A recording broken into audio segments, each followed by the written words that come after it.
Guys, one thing that I'm noticing about all of this stuff, one of the things I got to tell you is that sex is a beautiful thing that God created for two people to be able to reprocreate, have children, but I always try to tell people sex is like fire. Fire, if you light it with a lighter, it's contained, it gives you heat.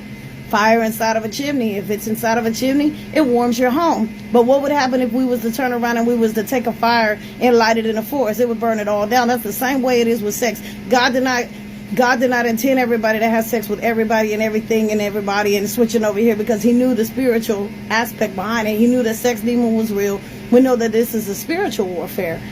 And so what I'm seeing amongst all of this LGBTQ is that their whole job is to eliminate anybody from having children. Think about it. The ones that are having surgery and they're over there and now they're messed up for life, they can no longer even have more children. His whole agenda, you got to understand, the enemy hates the humans. I mean, think about it. Humans are capable to do what even the angels ain't even capable of doing.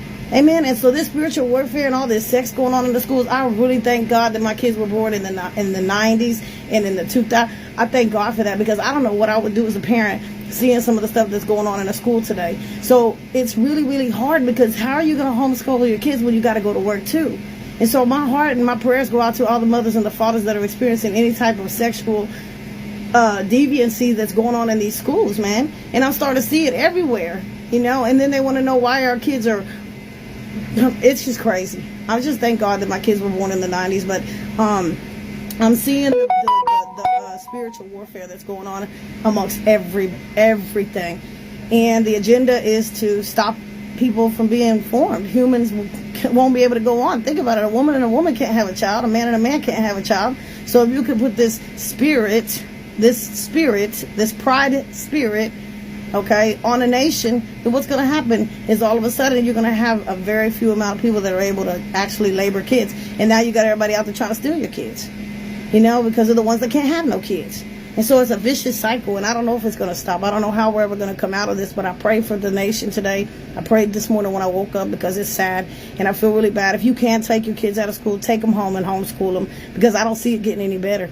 I do not see it getting any better, and they do want your kids. They want your kids, but my fear is for my grandkids. So I'm praying over the schools. I'm praying over everybody who has their children in schools, and I pray that this spirit, that it leaves our nation. But it just reminds me of the story of Sodom and Gomorrah.